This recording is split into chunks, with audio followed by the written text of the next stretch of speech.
बहू लाई खुशखबरी। रीटा जी की खुशियों का कोई ठिकाना नहीं रहा जब अनाया उनके बेटे कौशल से शादी करके घर आई। एक अच्छी नौकरी के साथ ही अनाया दिखने में भी बहुत खूबसूरत थी।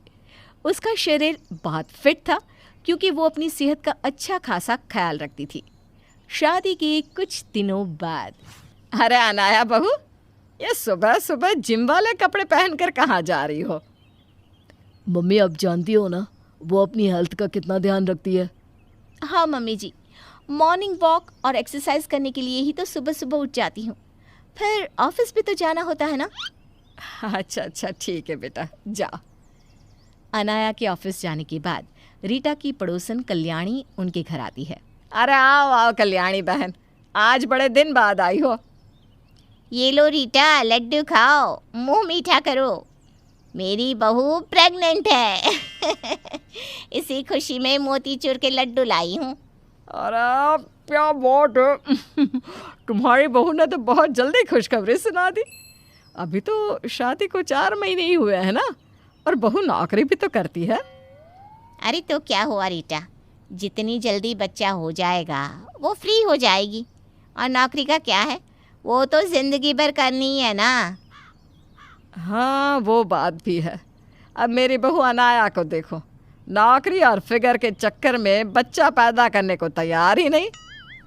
हाँ भाई, तुम्हारी बहू को देखकर तो लगता नहीं कि उसकी शादी भी हो गई है। एकदम कॉलेज की लड़कियों की तरह खूबसूरत दिखती है और फिगर भी अच्छा खासा मेंटेन किया हुआ है। अरे भला हो फिगर का, मेरी तो समझ में नहीं आ रहा कि बच्चे के लिए कैसे कहूँ उसे। सीधे सीधे ना कह पा रही हो तो बात ज़रा घुमा फिरा कर कहने की कोशिश करो बहन, लेकिन देख लो कहीं देर ना हो जाए। नमस्कार दोस्तों, आगे बढ़ने से पहले मैं आप सबको ट्रस्टेड ब्रांड लोटस 365 के बारे में बताना चाहती हूँ, जिसके ब्रांड एम्बेसडर काजल अग्रवाल, नवाजुद्दीन सिद्दीकी, उर्वशी राउचेला है। ये सबसे पुरानी गेमिंग कंपनी में से एक है जो 2015 से भारत में एक्टिव है। यहाँ आपको क्रिकेट, फुटबॉल, टेनिस आदि के अपडेट मिलते हैं। आप यहाँ 1000 प्लस लाइव गेम्स भी खेल सकते हैं और अमेजिंग रिवॉर्ड्स जीत सकते हैं। इस प्लेटफॉर्म पर आपको बेस्ट ऑफर्स और प्रमोशंस भी मिलते हैं। साथ ही सबसे अच्छी बात यह है कि इसमें 7 1-to-1 कस्टमर सपोर्ट है। तो आप किसका इंतजार कर रहे हैं? अभी खेलें और iPhone 13, royal Enfield, Samsung Galaxy S22 ultra जैसे एक्साइटिंग गिव अवेज के साथ बोनस ऑफर का लाभ उठाएं। शाम के वक्त अनाया के ऑफिस से आने के बाद, अरे अनाया बहू, ये देख टीवी में कितना प्यारा बच्चा आ रहा है, एकदम छोटा सा, कितना क्यूट है ना। छोटे बच्चे कितने प्यारे होते हैं ना। हाँ मम्मी जी, छोटे बच्चे तो मुझे भी बहुत पसंद है, लेकिन मैं तो अभी इस बारे में सोच भी नहीं सकती। अभी तो मेरा प्रमोशन होने वाला है, ऐसे में बच्चे के बारे में सोचना अपनी करियर को खराब करने जैसा है। अरे कौशल बेटा, अब तू समझा ना बहू को। ये नौकरी, प्रमोशन, ये सब तो चलता रहेगा, लेकिन बच्चा भी तो ज़रूरी है ना। मेरे तो ये सुनते ही नहीं। माँ, अगर अनाया बोल रही है कि उसके प्रमोशन का वक्त नज़दीक है तो आप ही समझ जाओ। आपको तो पता है ना वो अपनी जॉब को लेकर कितनी ज़्यादा सेंसिटिव है। मैं उसे नहीं समझा सकता। कौशल की बात सुनकर रीटा परेशान हो जाती है। कुछ दिन बीत जाते हैं। एक दिन रीटा अपने पड़ोसी के छोटे से पोते को अपने घर ले आती है। अरे माँ, ये क्या, आप इसे क्यों लेकर आई हैं? अरे देखना कितना प्यारा सा है। मेरा इसके साथ खेलने का बहुत मन कर रहा था। अब तुम तो मुझे पोता या पोती देते नहीं, तो पड़ोस के बच्चों से ही काम चला लेती हूँ। अच्छा किया मम्मी जी आप इसे ले आई, अब आपका मन लग जाएगा। तभी उस छोटे बच्चे की मम्मी सुधा उसे लेने आती है। आंटी जी, इसके दूध पीने का वक्त हो रहा है, अब बुरा ना माने तो मैं इसे ले जाऊं? अरे हाँ हाँ, क्यों नहीं बेटा, बस इसके साथ खेलने में अच्छा लग रहा था तो ले आई। जी आंटी जी, बच्चे तो होते ही बड़े प्यारे हैं। अब देखिए ना, सारा दिन इसके काम करने में कब वक्त बीत जाता है पता ही नहीं चलता। अरे सुधा, तुम तो जॉब करती थी ना, उसका क्या हुआ? अगर सारा दिन इससे संभालती हो तो फिर ऑफिस कौन करता है? अरे जॉब तो मैंने छोड़ दी। देखो, बच्चा होने के बाद सारा वक्त उसे ही देना पड़ता है, इसलिए मैंने नौकरी छोड़ दी। सुधा वहाँ से चली जाती है। कौशल, ये सुधा की हेल्थ को क्या हुआ है? अरे बेबी होने से पहले कितनी स्लिम और फिट थी, लेकिन अब इसका फिगर कितना बिगड़ चुका है ना। अनाया, माँ बनने के बाद तो ये सब होना नॉर्मल है, तुम्हारे साथ भी होगा। तभी तो मैं बच्चा पैदा नहीं करना चाहती। अरे बहू, लेकिन कब तक? पता नहीं मम्मी जी, लेकिन इतनी मेहनत से बनाया हुआ फिगर मैं खराब नहीं कर सकती, और नौकरी छोड़कर तो मैं जी ही नहीं सकती। इस तरह काफी वक्त गुजर जाता है। अनाया बच्चा पैदा करने के लिए तैयार ही नहीं होती। फिर कल्याणी की बहू एक सुंदर बेटी को जन्म देती है। अरे अनाया और कौशल, तुम जरा हॉस्पिटल जाकर कल्याणी की बहू से मिलाओ और बच्ची को देखाओ। ठीक है मम्मी जी, हम आज शाम ही चले जाते हैं। वे दोनों बच्चे से मिलकर घर वापस आते हैं और अपने रूम में जाते हैं। कल्याणी आंटी की पोती कितनी क्यूट है ना, मेरा तो मन कर रहा था उसे खिलाती ही रहूं। अरे कब तक दूसरों के बच्चे खिलाते रहेंगे? अब हमें भी अपने बच्चे के बारे में सोचना चाहिए अनाया। देखो कौशल, मुझे फिर से वही सब बात नहीं करनी।